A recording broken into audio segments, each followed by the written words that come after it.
The gentleman from California is recognized. Thank you, Mr. Chairman. You know, a lot is talked about bipartisanship in this body, and oftentimes a bill will come to the floor, and you may hope that one party or the other might throw some votes your way. You might get last-minute votes.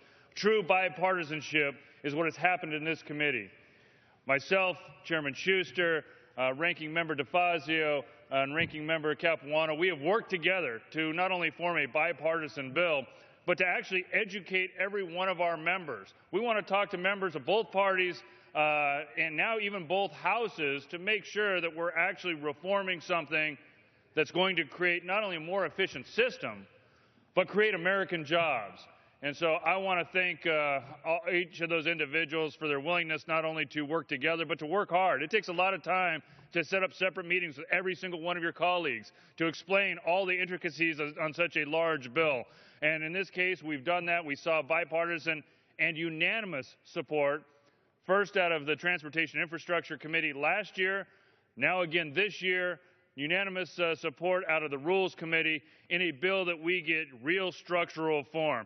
And after 35 years, this splits off the Northeast Corridor. So if you're riding the train in the Northeast Corridor, your profits, the money that each rider is spending, will actually go back to fixing your rail. So we make sure that you're upgrading the infrastructure, you're creating jobs, and you're also creating a more efficient Amtrak. That's something the riders on the Northeast Corridor should be proud of. But it should be a lesson for every other corridor across the country, that you get to keep your profits and improve your infrastructure and actually have greater ridership numbers in the process. Now, Amtrak has made some great strides. And in this bill, we are cutting their authorizations by 40%. I think it's a great opportunity to actually highlight some of the successes that they've had, but also demand more. This also defunds high-speed rail. We want to make sure that what's happening in California does not happen in the rest of the country, where you've got great rail projects going, higher speed, high speed moving into New York. And we want to make sure that we don't have the same challenges that are plaguing California's high-speed rail that has tripled in price. We also have other conservative issues in here that will get rid of waste, and that includes the food and beverage losses that we see year after year. We want to make sure that Amtrak is moving in the right direction to eliminate those losses. This builds American infrastructure and creates jobs to fix century-old infrastructure problems. It unlocks the RIF program, a program that has billions of dollars in it, but yet every year when you're going to upgrade your infrastructure, when you have a new project, this is one of the much of a challenge. Long timelines, long approval processes.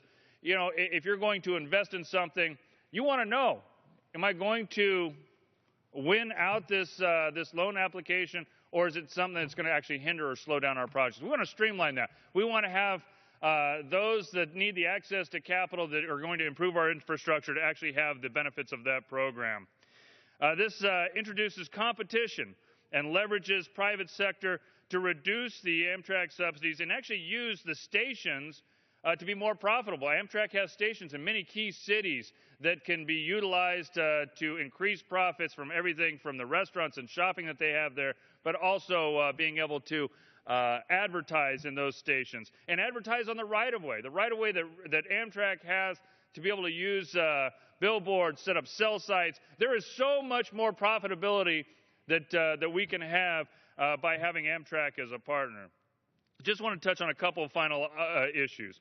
One of the challenges the freight rails have is the red tape that they have to go through on the environmental process, on the historical review process. And in this bill, we're not saying you don't have to go through that process. We're just saying that we're going to streamline it so that you can go through it quickly. There ought to be timelines. You ought to be able to meet timelines so that you can plan your infrastructure, so you can plan those jobs, so that you can actually move America forward and move our rail forward at the same time. And this also empowers states. So we've taken this reform bill to the next level. We reformed the state routes last PRRIA bill.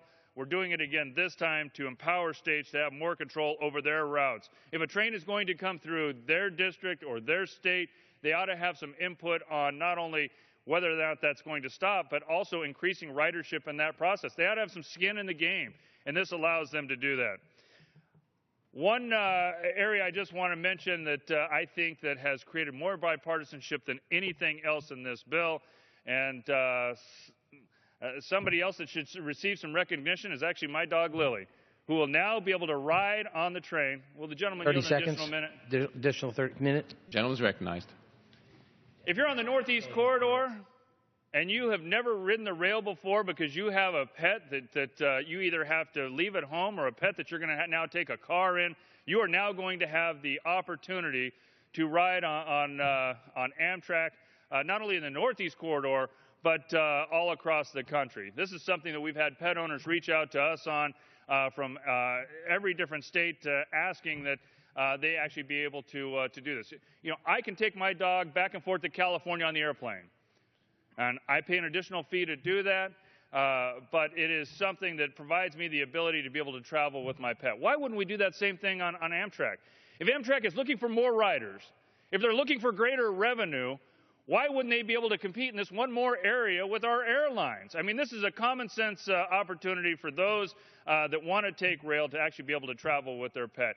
And I would like to say that it is something that has not only helped this bill to pass, but brought on greater bipartisanship. This has taken a lot of work. I appreciate the chairman's work on this and the ranking member. It has been a great bipartisan effort, and I'm looking for passage today. Thank you, and I yield back. The gentleman from Massachusetts.